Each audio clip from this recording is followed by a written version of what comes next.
ওই দিন বড় কঠিন দিন। আল্লাহ তাআলা বলছেন, আল ইয়াউমা লা তামলিকু নাফসুন লিনাফসিন শাইআ ওয়াল আমরু ইয়াউমাইযিন লিল্লাহ। আজ বিচারের দিন, এমন একদিন একচ্ছত্র মালিকানা আল্লাহর হাতে থাকবে। কোন মানুষের কোন কাজে আসবে না, কোন মানুষের কোন কাজে আসবে না। একচ্ছত্র মালিকানা আল্লাহর হাতে থাকবে। আল্লাহ রোজ বিচার করেন না। যদি প্রতিদিন বিচার করতেন তাহলে বুশের মতো স্বৈরাচারী মানুষ বেঁচে থাকতো না। যদি আল্লাহ রোজ বিচার করতেন তাহলে সাহাবাগের এই লোকগুলি দুনিয়াতে বেঁচে থাকতো না। রাসূলের উপরে একটু কটু মন্তব্য করলে সে হত্যার যোগ্য হয়। রাসূলের উপরে কটু মন্তব্য করলে সে বেঁচে থাকার সুযোগ রাখে না। একজন সাহাবী বলছেন, আল্লাহ রাসূল, আমার এই দাসী কাজের মেয়েটা আপনাকে খুব গালি দেয়। আমার এই কাজের মেয়েটা, এই দাসী আপনাকে খুব গালি দেয়। তো আমি গালি সহ্য করতে না পারে একবারে ছুরি তার পেটে চালিয়ে দিয়েছি, ওকে একবারে মেরে আপনার কাছে এসেছি। তো আল্লাহ রাসূল কিছু বললেন না। আল্লাহ রাসূল কিছু বললেন না। না, তুমি অন্যায় করেছ। এ হাদিস প্রমাণ করছে কটু মন্তব্য করলে কারো বেঁচে থাকার সুযোগ নেই। বেঁচে থাকার একটাই সুযোগ আছে, তাকে তওবা করে ফিরে আসতে হবে।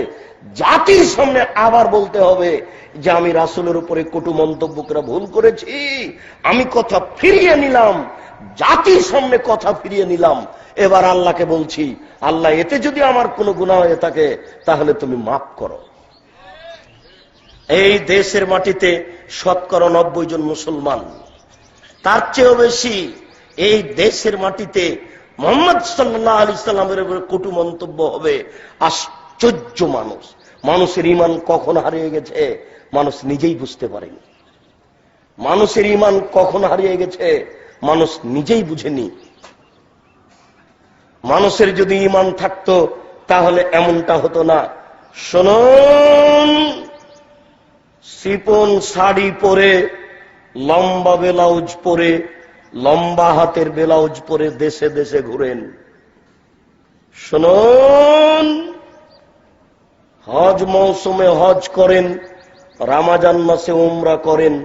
শোনা যায় যে ফজরের সালাতের পরে কোরআন তেলাওয়াত করেন। শোনা যায় যে ফজরের সালাতের পরে কোরআন তেলাওয়াত করেন। যদি ঘটনা তাই হয় তাহলে ধর্মীয় অনুভূতি আছে। যদি ধর্মীয় অনুভূতি থেকে থাকে, 40 বছর পরে যদি বিচার চলে, এই কটূক্তির বিচার চলে না কেন? 24 ঘন্টার মধ্যে কটু মন্তব্যের বিচার করতে হবে, এটাই শরীয়ত। আমি আপনার কাছে আমি দাবি রাখবো কেন? আপনার ঈমান আপনার উপরে দাবি রাখুক। আমি কেন দাবি রাখবো? আমি জানি যে আপনি রমজানে উমরা করতে যান, দেশবাসী জানে আপনি হজ সফরে যান, দেশবাসী জানে আপনার পোশাকের কথা। অতএব আমি কেন চাইবো আপনার ঈমান দাবি করুক? আপনার ঈমানের দাবি থাকা উচিত। এই বাংলার মাটিতে যেখানে 90% জন মুসলমান, সেখানে নবীর উপরে কটু মন্তব্য হবে মানে? আপনার মতো এইরকম ধর্মীয় অনুভূতি মানুষের নেতৃত্ব দেওয়ার চেয়ে মাটির নিচে যাওয়া ভালো। অতএব এই দেশে যারা সামাজিকভাবে দায়িত্ব পালন করছেন, এই গতিনীতির সাথে মিল দিয়ে তাদেরকেও বলছি, আপনার নবী শুধু আমার একার নয়।